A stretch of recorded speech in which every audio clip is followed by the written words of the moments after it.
Okay, guys, to get back onto our lecture from what we were talking about in class, remember that we were talking about polar covalence solids dissolving in water.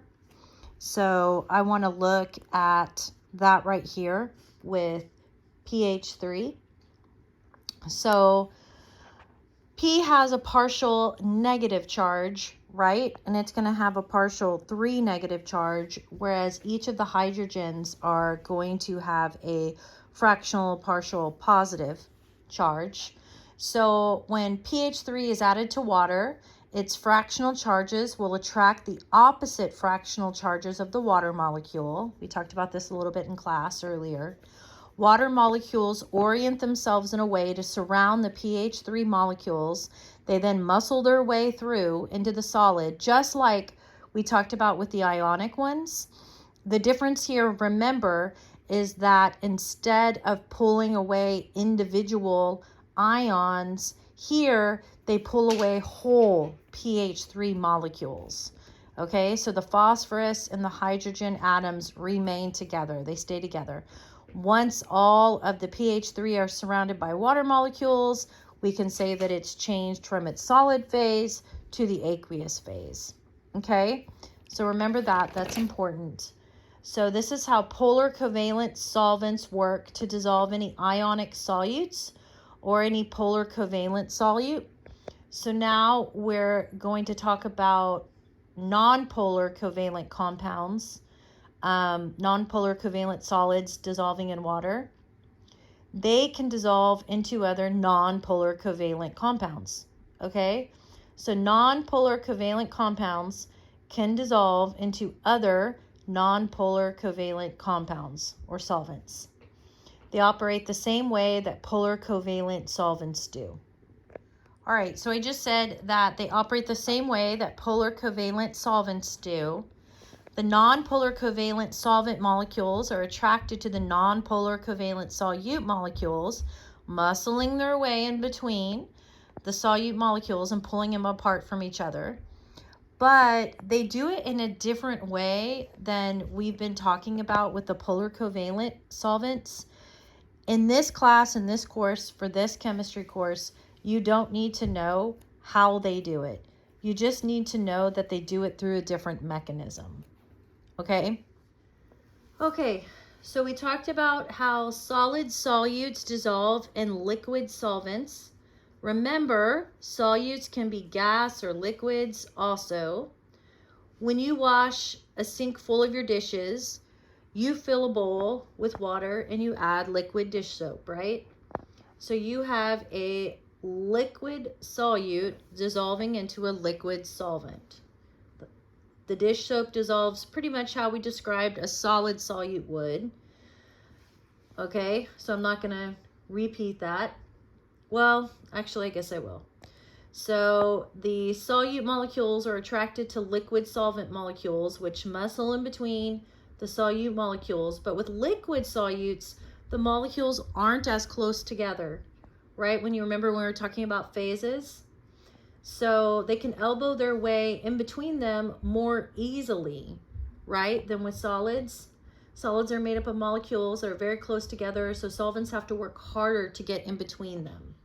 So for liquid solutes, then, the solvent can more easily separate the individual molecules without having to draw them as far apart from one another, okay? That's because the solute is already a liquid, so the molecules are already pretty far apart compared to solids. So liquid solutes dissolve into liquid solvents much easier than solid ones do.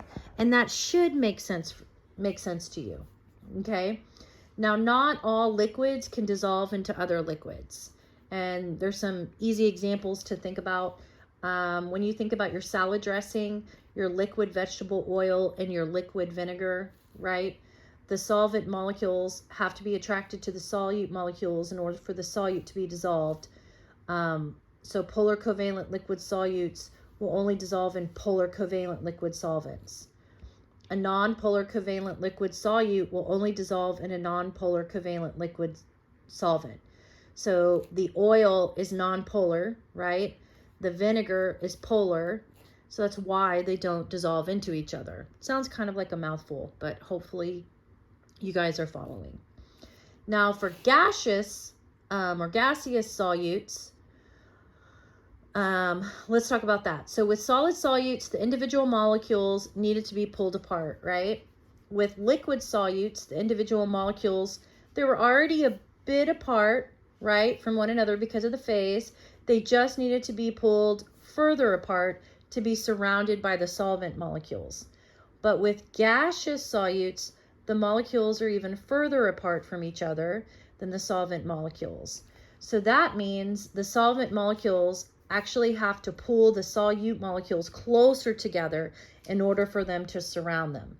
Again, this should make sense to you. So in the all right, so when you think about making lemonade, right? One of the things that you do is you add sugar to sweeten your lemonade. So you can add sugar and add sugar and add sugar. Well, if you continue to add sugar, at some point you're going to notice sugar building or piling up in the bottom of your glass, right? Why is that? Well, it's the concept of solubility. And, you know, that's how much solute can dissolve into a solvent. So solubility is the maximum amount of a solute that can dissolve in a given amount of a solvent, okay? And it's given as grams solute over 100.0 grams solvent. So if a solute has a solubility of 10.0 grams per 100.0 grams of solvent, it means that up to 10 grams of that solute will be dissolved for every 100.0 grams of that solvent, but not anymore, okay? The solubility of each solute is unique to that specific solute. So if you look at the solubility of NaCl, or table salt, and water at room temperature, the solubility is 37.0 grams for every 100.0 grams of water, okay? Now, the solubility of baking soda is 12.0 grams per every 100.0 grams. So baking soda doesn't dissolve into water as easily as table salt does. Hopefully you see that, because 37, you can dissolve more into it than 12. So it doesn't dissolve as easily. So the amounts change when we use different solvents though. Salt into alcohol instead of water, the solubility will decrease. So the solubility is dependent on how attracted the solvent molecules are to that solute molecule. And this is why each solute has its own solubility in each type of solvent. Okay? So to sum it up, the basic thing to remember here is the solubility of any solute depends on both the identity of the solute and the identity of the solvent. Okay? And we're going... Okay. So a saturated solution is a solution in which the maximum amount of the solute has been dissolved, right? The solubility of solutes are dependent on other conditions in which a solution is made as well. Remember my comment earlier about how I said that the water was at room temperature? So here is where, I know we already did it, but where experiment 10.1 comes into play, because they wanted you to see the effect of temperature on the solubility of solid solutes, right? And so in that experiment, if you remembered, we filtered a solution of table salt and water. We removed undissolved salts. Then we put it in the freezer to see what happened. What happened? Some of the table salt left the solution settling out, okay? So what was the point of this, right? It was to show that the solubility depends on temperature, okay? Now you guys should be working on your lab reports for this experiment. Please let me know if you have any questions on that. Okay, then we also did and discussed experiment 10.2. So I won't repeat that here. Let's move on from there. Okay, so remember, gaseous solutes are less soluble in hot solvents than in cold solvents, right? That was one of the points of the experiment 10.2. So in the solid phase, the solubility of solid solutes usually increase with increasing temperature. In the liquid phase, the solubility of liquid solutes is not affected by the temperature. All right, those are some things to remember. And then gas, the solubility of gases decrease with increasing temperature.